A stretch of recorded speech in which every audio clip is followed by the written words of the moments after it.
H Metro for this Friday, the 25th of July. Just continuing with those stories about some of the individuals who were affected by that horrific crash on Seke Road.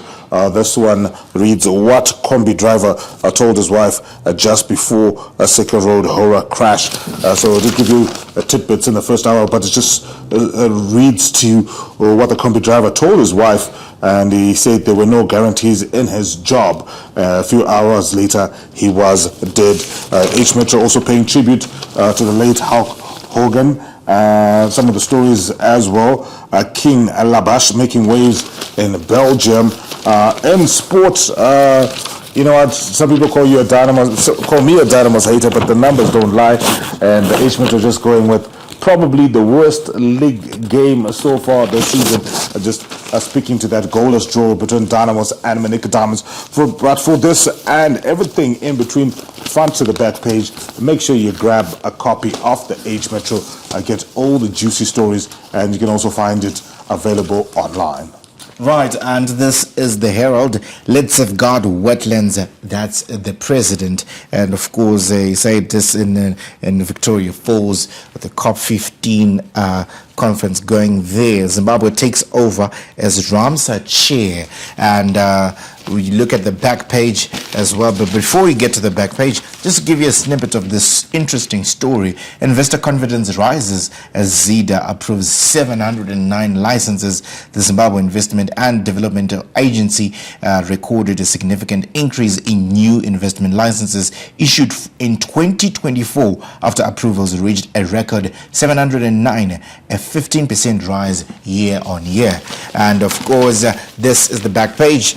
Delta Challenges PSL clubs, Zimbabwe COSAFA upscale under 17 tournament preparations. Miyaba strikes for Scotland. It's getting dire for Dynamos, a story that I would suspect Titch wrote. No, the story writes itself. Dire, disastrous, debacle, devastating, desperate, down. Dynamos.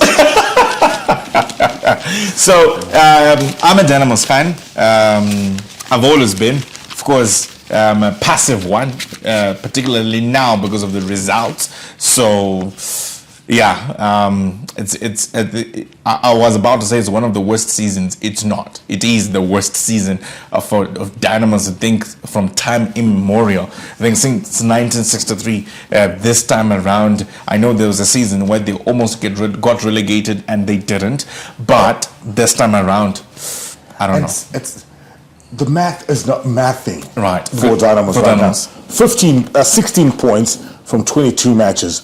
12 matches remaining. They need to win at least 8 out of those 12 to survive. But guess what? They only won 2 out of the first 22. So they've only scored 6 goals. So you mean okay? Mathematically, they need 22 points. They need 24 points. It's to hit the 40-point mark. To reach the 40-point mark. Yeah. To survive relegation. Are we sure that all the other teams are going to get to the 40-point mark? Manica Diamonds is in relegation and 6 points ahead of them. So you get Manica Diamonds need 18 points. Manica Diamonds need 18 points. 18 points to survive. Dynamos needs 29. I think 24. Yeah. I think for Kwekwe it's done. Kwekwe it's done. Kwekwe they're going down. No two questions about that one. They're on 9 points. Yes. Yeah. 9 points from 22 games. No. No. They make Dynamos look good. Yeah.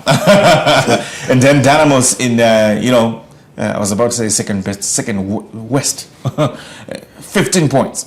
Six goals the whole season. 6 goals.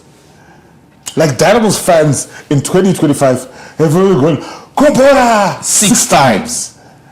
Imagine. Of the 6 goals, does it include this? There's an own goal. There's an own goal. There's an own goal, and then there's this mistake by, I think they were playing Simba Bora. It also includes that one? 6 goals. So maybe the goals that they actually scored, probably it's 4, if not 3. That they actually did craft and create, and then they scored. But it's been a terrible season for Dynamos. I don't know what went wrong there. Not what went wrong. What is going wrong? No, but seriously, it's not funny anymore. Like, do something, Dynamos. Like, no. Do you think there can be any salvaging from this point onwards? What can happen? Because I remember saying from that. what I saw yesterday, I was at Rufaro, and I like to consider myself a passionate football fan and even more engaged broadcaster, reporter. This was me, and I'm a Mutare boy. I love Manica Diamonds. They're my hometown team, and this was me just before halftime. I was like, You were sleeping.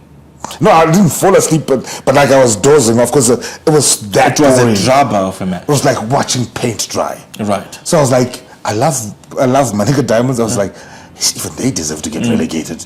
So it was based on what I saw two yesterday, struggling teams. because both of them, either one of them should have been able to get a result. But anyway, we can talk about Dynamos until the cows come home.